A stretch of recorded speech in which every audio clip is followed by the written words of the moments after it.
Hello and welcome back, Eddie Radosevich. George Stoy here for the SoonerScoop.com studios. Welcome back to the SoonerScoop.com YouTube channel. And a little bit of a weird week. You don't get these very often.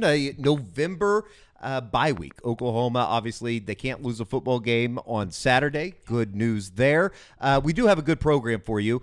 George, you've been over at the Board of Regents meeting, just, I guess, a little bit south of here over at the Price Business College. Yeah, I think it was a record-long meeting. It was. You were over there for quite a while. Yeah. We also are going to be joined by one of our good friends, Dari Nowkhah, former, University of Oklahoma graduate, Tulsa native, as well as lead host on the SEC Network.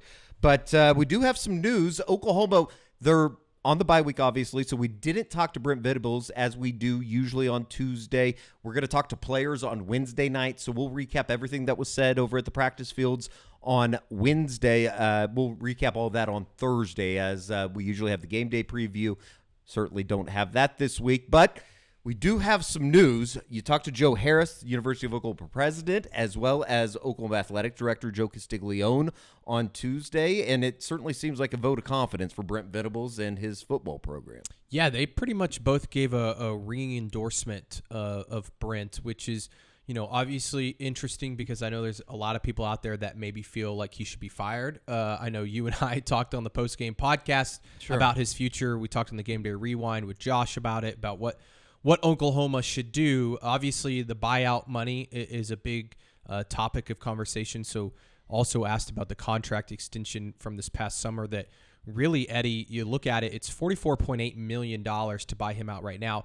If they had not given him the contract extension, I believe it would have been a $23 million buyout. So a significant bump in the buyout, which you look hindsight 2020, right? Probably should have done that looking back on it, but asked Joe Castiglione about that. He talked about just the unique stability and trying to not only keep Brent here, but the other staff members. He mentioned some of the other, salary bumps that they'd given in the offseason, those sorts of things. But, and I know we have the quotes here if we want to just read those from Joe Harris and Joe C. as well. Yeah. I think we also have some video. We have video of Joe Harris. Here is Joe Harris. You asked the question on Tuesday. Why don't you set this up for us? Yeah, I just asked Joe Harris, basically, what's your confidence level in Brent Venables moving forward and just kind of the trajectory of the program right now? Here is President Joe Harris. This is our coach. We knew it was going to be a tough year going to the SEC. The first year, you add that with all of the things that are taking place around the shifting NIL landscape, with hopefully more certainty coming next year. If this preliminary approval becomes final in the lawsuit, we knew there was going to be some turbulence. Obviously, we'd love to have had more wins, but our confidence in the coach, it's as steady as it's ever been. All right. I know that when we look from the outside in at other programs and you see the vote of confidence, it never usually works out, just in my opinion. I don't know. I know this is a rather complicated issue. We'll get into that with Dari as well here in the interview segment of the program today. But you did talk to Joe Castiglione as well, and this is what Joe Castiglione had to say. Obviously, the season thus far has not gone as hoped or planned, and that's disappointing to a lot of people, including us, even considering the significant challenges we've had, such as unusually high number of injuries. But it's more disappointing to the players and the coaches that have invested so much in the season so far. We're mindful that we haven't met the Oklahoma standard for 2024. That said, we truly believe in Coach Venables and our team, looking at all the ways to address the needed improvements now, as well as in preparation for next year, end quote. Certainly sounds like Brent Venables will be back in 2025.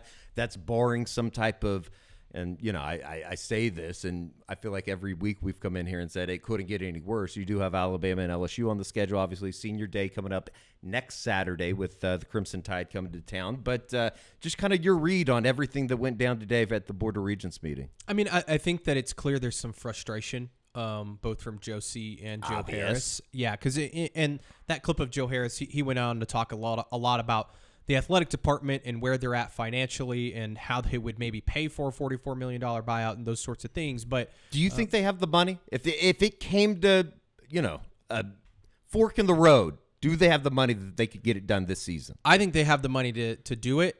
do they have the money to go out and then go hire an unbelievable coach with a great salary? Sure. I don't know. Sure. That's the part that I think, look, could they come up with $45 million? Yeah, sure. I do think that they could come up with that. Could they also come up with the salaries of all the other coaches? It'd probably be somewhere. Which is not often talked about when you Right. talk about firing a coach. And I know that we were talking about it, and I get a little bit of a giggle out of it when you hear, somebody on Twitter or somebody on social media say, yeah, just fire Brent and Zach Alley could stay. That's not happening.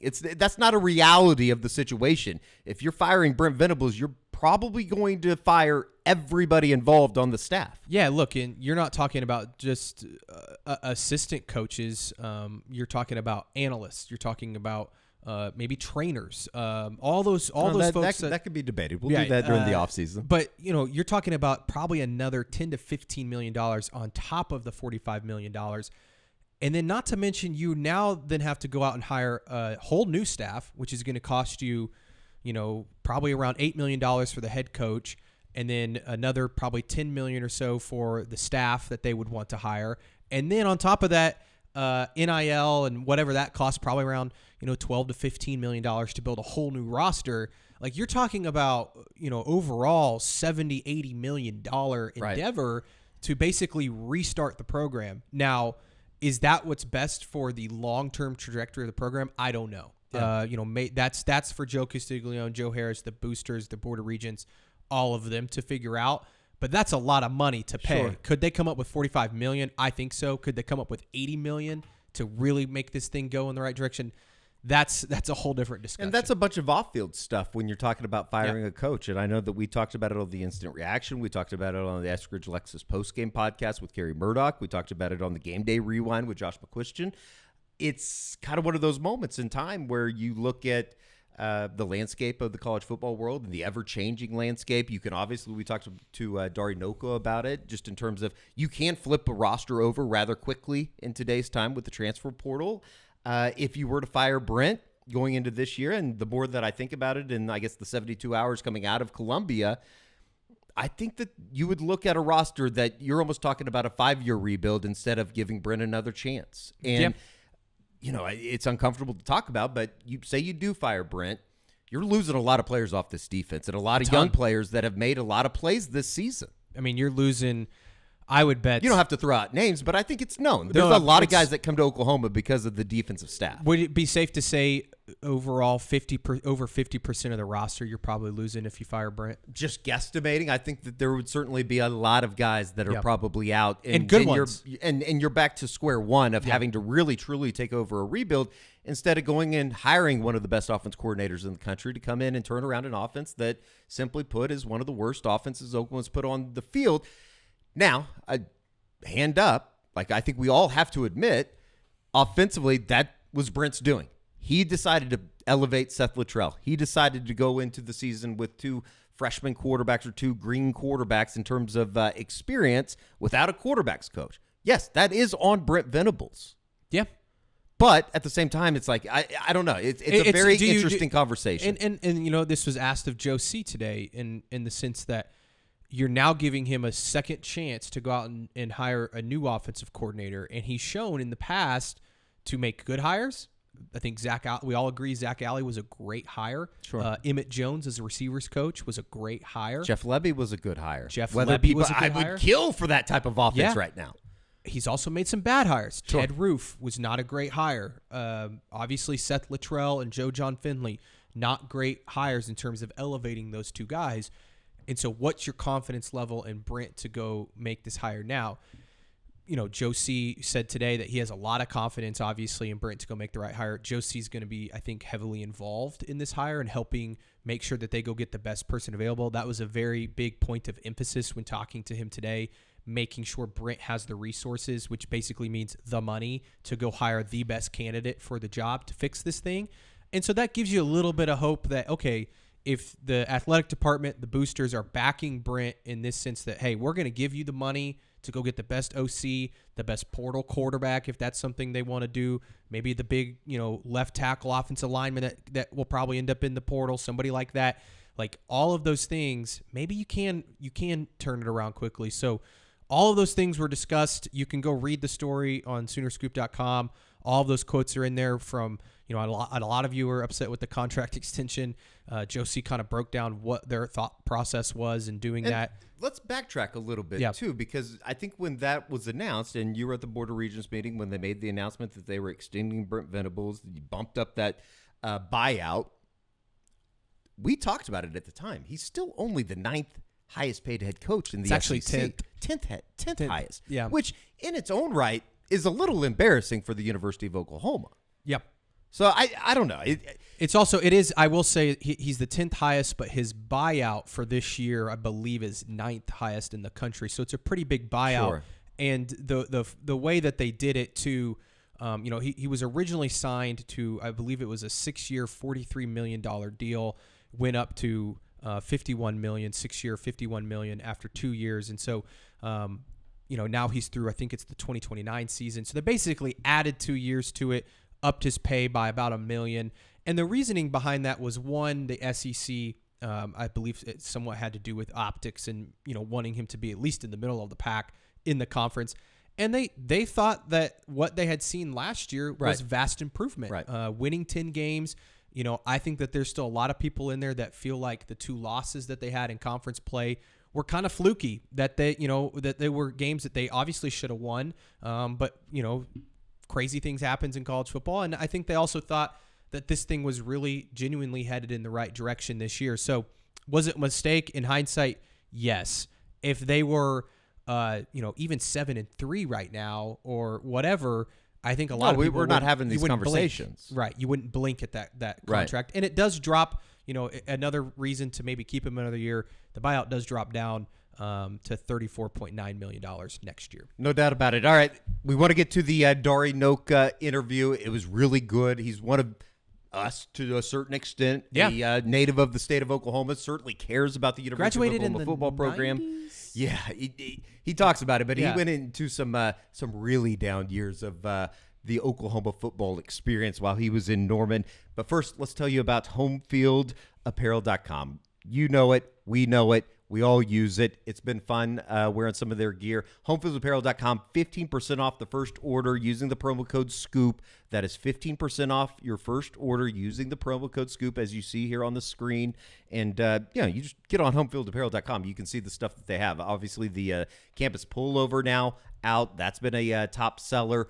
Those are sweet. The script bomber jacket obviously looks very clean, and the classic pullover's been out now since I believe October 24th when they came out with the Southern Heritage Collection. Great time with Homefield Apparel. Great time with the holidays coming up to go out and get stuff. And just because the team sucks right now doesn't mean you shouldn't still be repping the team and be a fan. Well, that's what my dad always says. And it's also one of those things that basketball season is near. We don't talk about the men's side. They won by 16 last night, running away with it, by the way. But Jenny Baranchek's group looks really good right now. Beers, before you know it, SEC Player of the Week. You can read about that on SoonerScoop.com as well. So visit homefieldapparel.com, 15% off your first order using promo code SCOOP.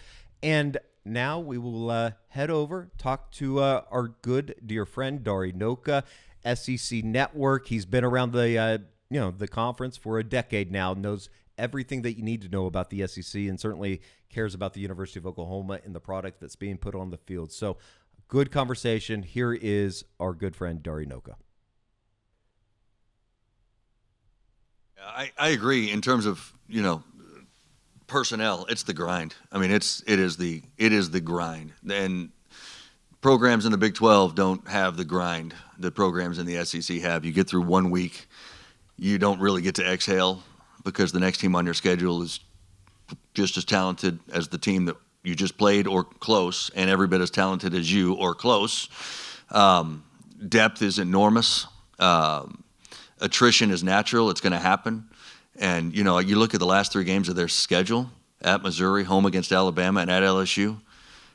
You got to play 5 conference games before that. And you hope that you're in a position to have those games really be impactful, meaningful when it comes to getting to the 12-team playoff. You hope you're healthy.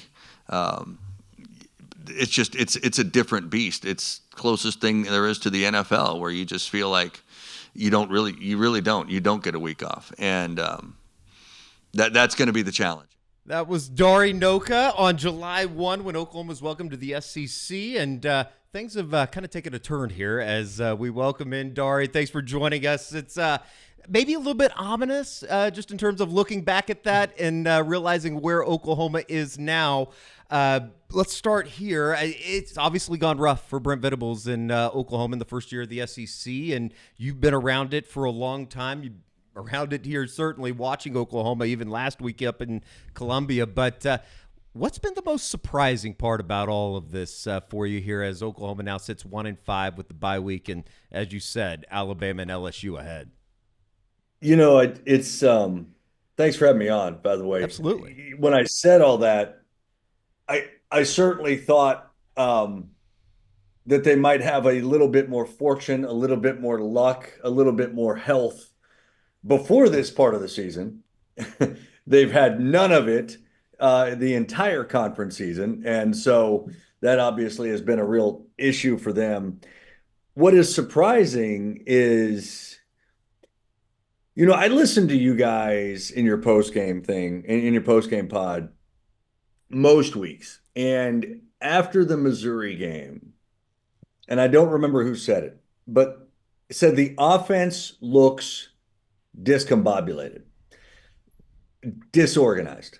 And that to me, I think, is the most surprising part. The defense doesn't surprise me. It's certainly, I think, is obvious. It's good. And I feel bad for them. But it's been really good enough to win a lot more games than they lose. But the offense is just a disaster. You have a hard time, or I have a hard time figuring out how much of it's injuries, how much of it is offensive line play, how much of it is Jackson Arnold, how much of it is coaching, how much of it is head coaching. And I think every single one of those things is part of the equation that has led to, quite frankly, an offense that's very difficult to watch. Like when Brent said going to halftime, we're going to fight for every patch of grass, like that's how it feels watching them, doesn't it? I mean, you're thrilled when a first down run sets up 2nd and 6. You're like, okay, that's what it was supposed to do. Good. That's progress. You want 4 yards on first down. You want to stay ahead of the chains. You're rooting for the little tiny victories, which is really it's shocking when you're used to a program that's moving up and down the field with relative ease. So yeah, it's just been really hard to watch. Dari, we'll get to Brent Venables and your thoughts on him in a minute, but I wanted to keep it on the offensive side of the ball here. What have you made of the quarterback situation at Oklahoma?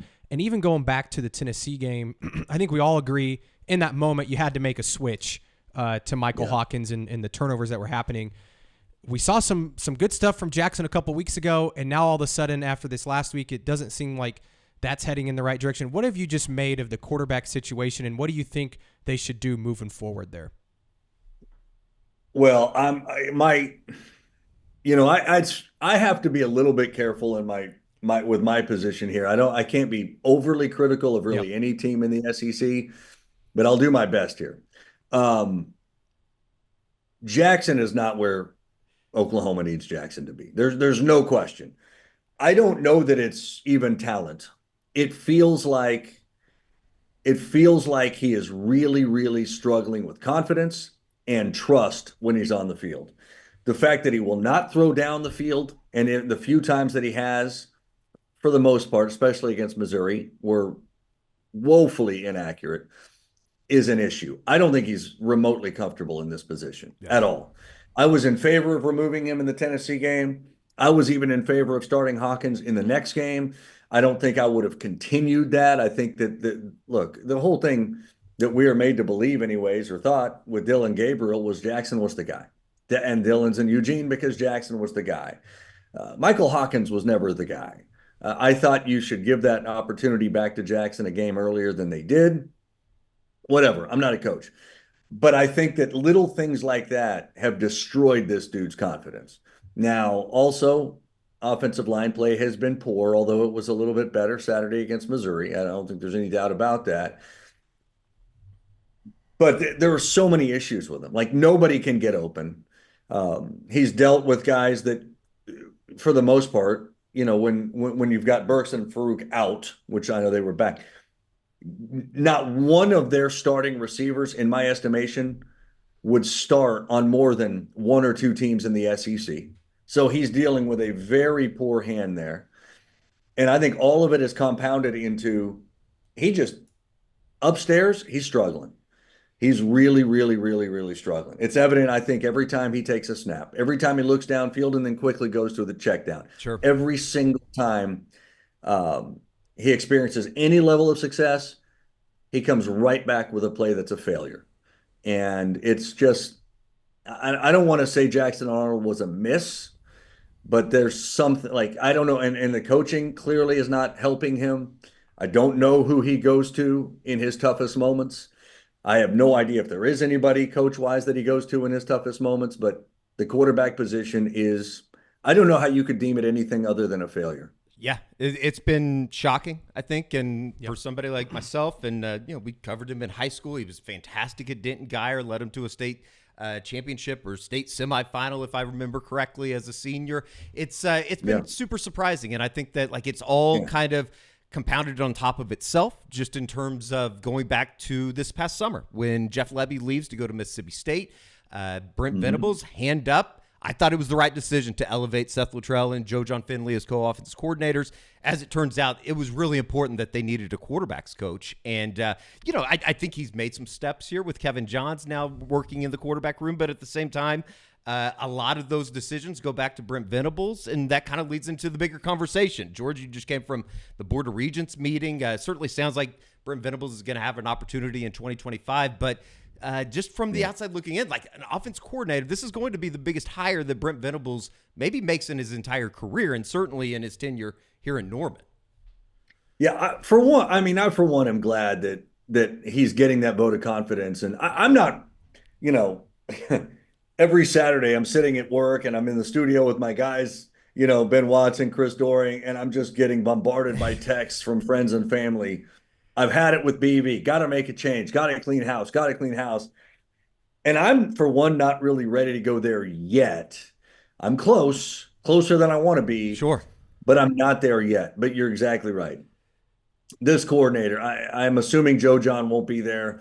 Kevin Johns, I don't know, but no, he needs to go find, whether it's an offensive coordinator at a current FBS school, whether it's a head coach at an FCS school. You exhaust every opportunity. You don't worry about guys saying no. You keep banging down the doors, and somebody will come. And somebody that's a real, true offensive mind that has experience calling plays, that has experience leading practices on that side of the football. With Brent Venables being the defensive guy, he has to just, at this point, he's got to be hands off.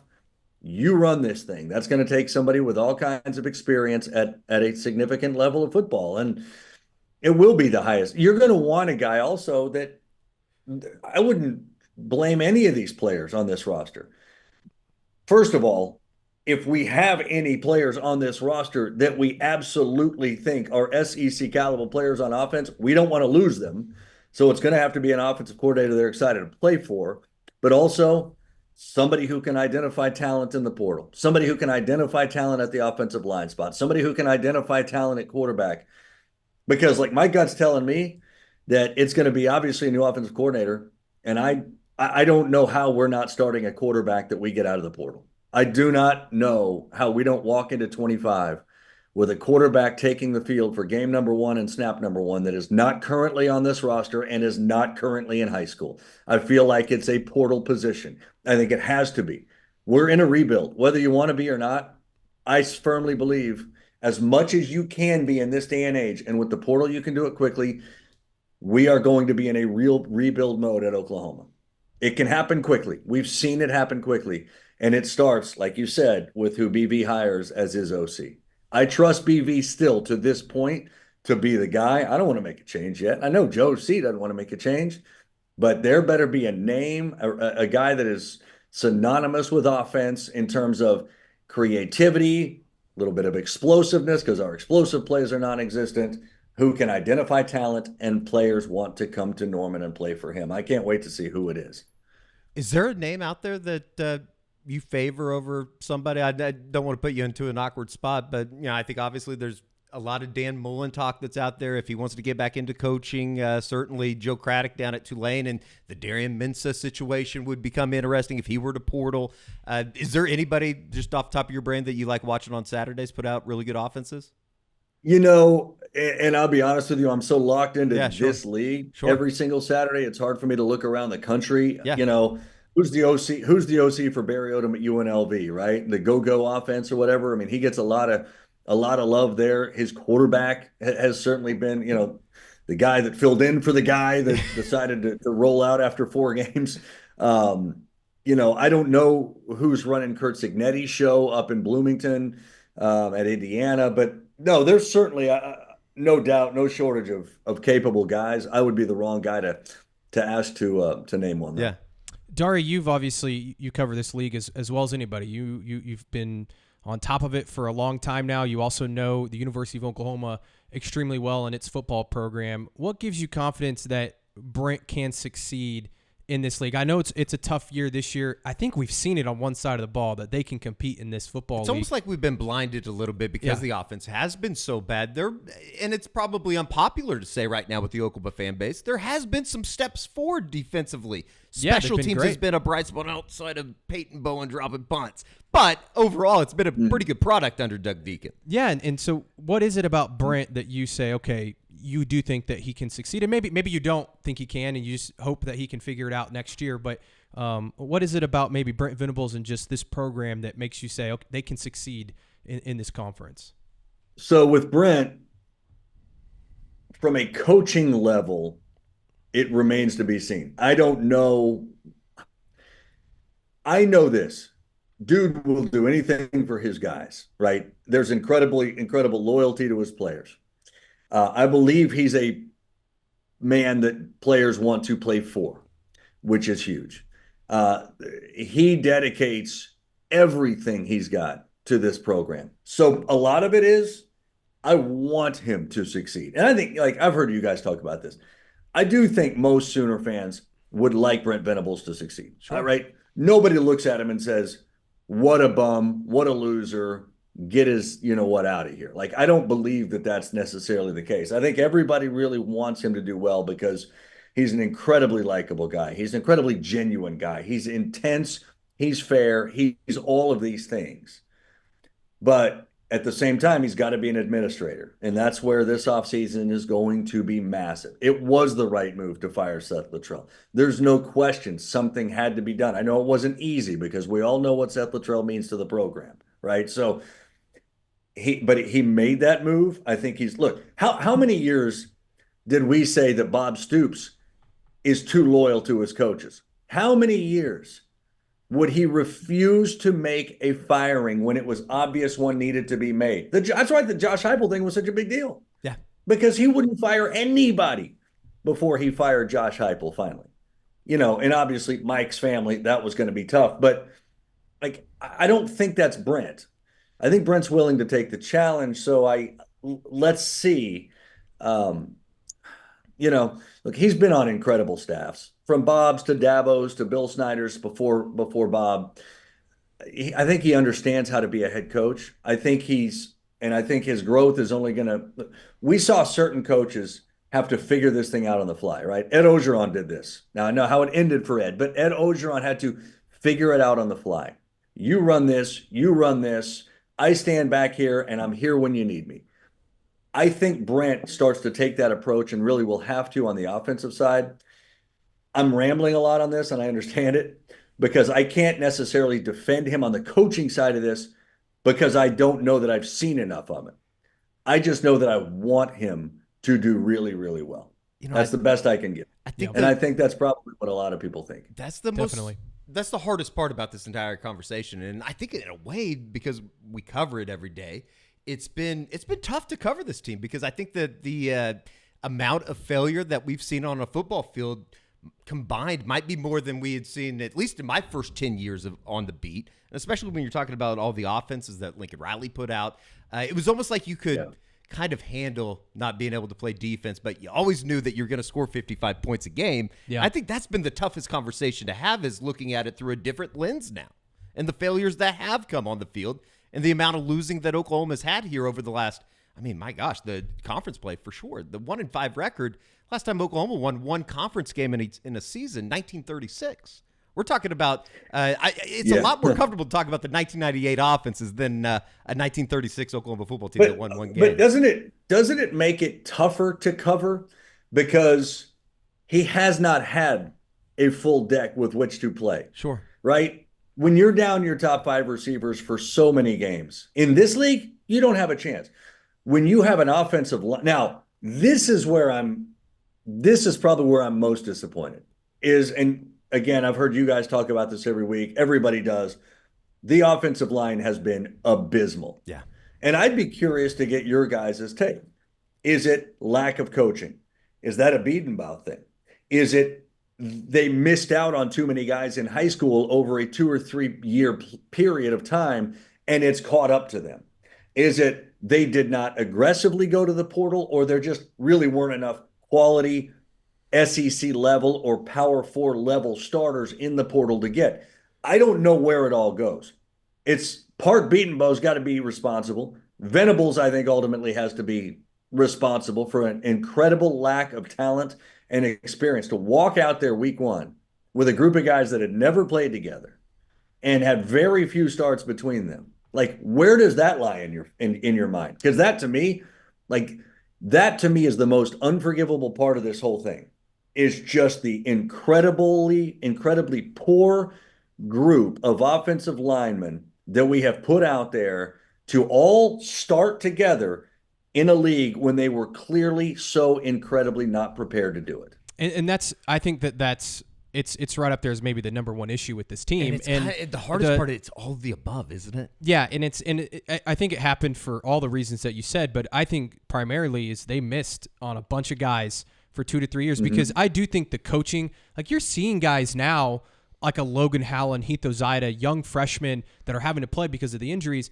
They're getting better every single week. Yeah. And I do believe in Bill's ability to develop guys, but when you're having to start 4 or 5 transfers up front, that's just not going to work. And that's playing in the SEC. Maybe you can get away with it in the Big 12 a little bit more. Yeah. But that's just, in today's college football world, that's the one position you've got to be able to bring guys in and develop them. And that's the really hard part, Dari, because a lot of people are calling for Bill's head. He's bringing in the best offensive line class maybe ever in the program's history, at least in the last couple decades. They're bringing in 2 5-star guys, a couple other guys that are really talented, like guys that could really help them, maybe not next year right away, but very soon. And they also have some young talent already. And so that's the thing. It's like, well, Bill should be held accountable. At the same time, he has maybe got his act together and bringing in a really good class. It's like, that 2020 class, obviously that was a little bit different from everybody's perspective in terms of COVID and the way that it kind of set everybody back. And then 21, 22 were misses. I mean, you look at those 2 classes that they brought in, there's basically nobody playing Power 4 high-level division football, let alone making any type of contributions at other programs. And then I've always had this like working theory too, and I don't know if I've just kind of talked myself into it, but you look at what they did on the defensive side of the ball and the way they were able to turn everything around. A bunch of those guys came with Brent from Clemson. They came from the ACC, where they competed for national championships, won college football playoff games. Unfortunate, or maybe it's a coincidence or not, the guys that are coaching on the offensive side of the ball, and maybe outside of Bill Biedenbaugh, because I do think that his track record and what he's been able to produce is elite. It's been very, very good. But at the same time, those are guys that were coaching in the Big 12 and trying to win Big 12 championships, as opposed to going and playing for some of these bigger prizes. And we saw what happened when they got to college football playoffs. They were undermatched. They were overmatched by guys from those SEC programs or from those Clemson programs that they ended up losing to. Like what you say about the class is obviously huge, right? So, and that's the thing. Like, he's got an opportunity to walk into everybody's living room, or if you see somebody on that portal, and again, we know the portal's not deep with offensive linemen who are prepared to start at this level, but there's a spot for you. Like game 1, 2025, there's a spot for you. Obviously, you don't make promises. I get it. But there's a spot for a talented lineman. there's a spot for 5, frankly, talented linemen. And it all, if it, like in this league, it's the 2 lines of scrimmage. We've said it forever. And you guys know this, even though you were covering the Big 12 for a long time. Like, you've known this. The SEC is a big man's league. And it's the big boys in Alabama and Mississippi and Louisiana and Georgia that you want to go find. And if you can't find them, you can't win. You can't win in this league without 330 pounds that can flat out move up front. You can't win in this league without 310 that can flat out move on the defensive line. And that was where I was optimistic with Brent Venables coming from Clemson, because he had a lot of success stacking the lines of scrimmage. Sure.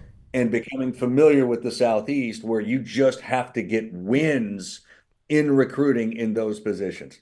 That's where it's going to start for them. Whether Jackson's the guy or not, I don't know. Wherever they sit on the receiving side, I don't know. Xavier Robinson, is he going to continue to play? He should. Is he going to make a difference by himself? Absolutely not. Where's it going to come?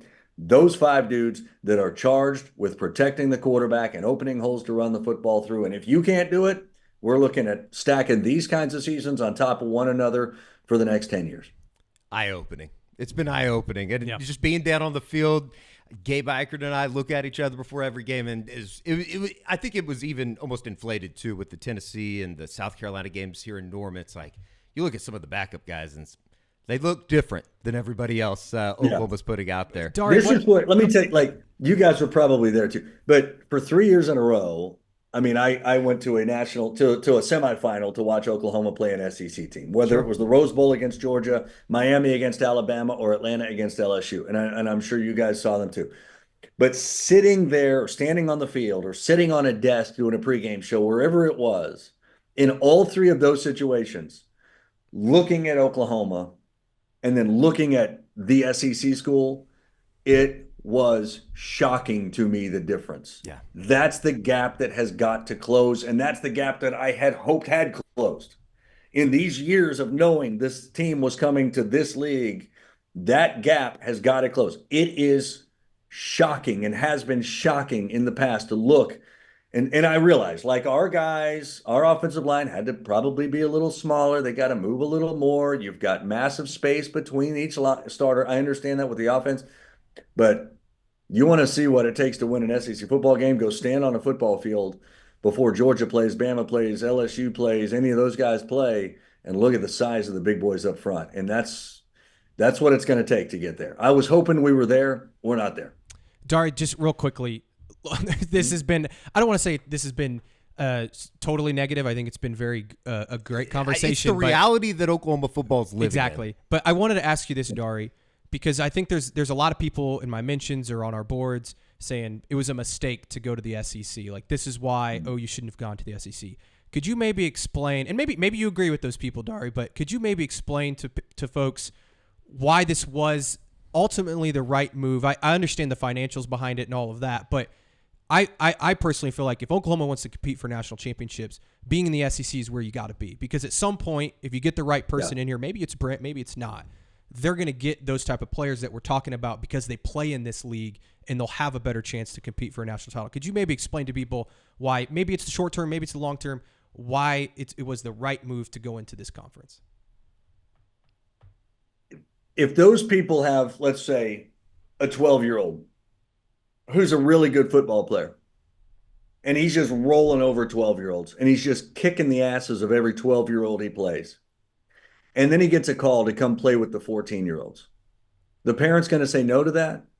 They don't want him to get better. They don't want to see just how good that kid can be. They don't want that kid playing with the best of the best, because you just rather him keep going and kicking the asses of 12-year-olds all over the place. That's, to me, what the SEC is compared to the Big 12, let alone the fact that these fans should revel in the fact that Oklahoma is playing. You get to go to Norman if you're lucky enough to do it, or you get to travel to these towns and watch Alabama come to your town, and Tennessee and LSU and Ole Miss and Florida down the road and Georgia. Like, are you kidding me? Isn't that what it's about, is the experience, the ride? I mean, that's one of the things I remember saying in Norman was like, don't get too bogged down right away with the results. Enjoy the ride, man. This league provides you one hell of a ride as a player, as a team, as a fan. Like, this is fun. Like, it's not going well, but you are on the biggest stage that you can be. Do you want to continue to get to the playoff and get whipped by a team that's bigger, faster, stronger than you?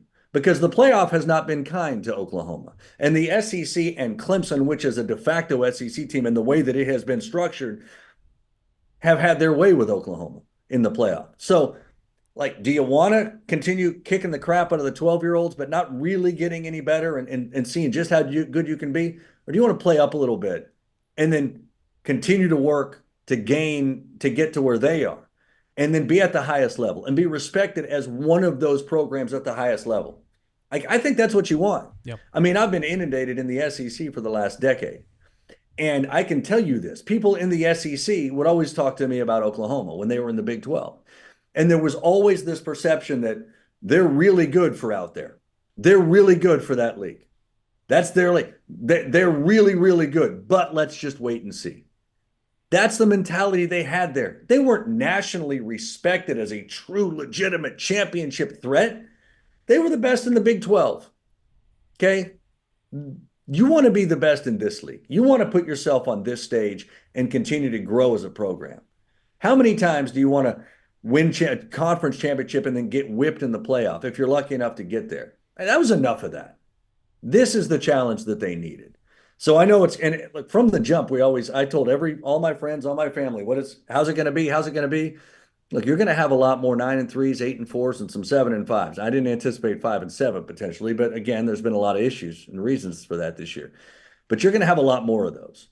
But in a 12-team playoff, you're going to give yourself a chance with that 9-3.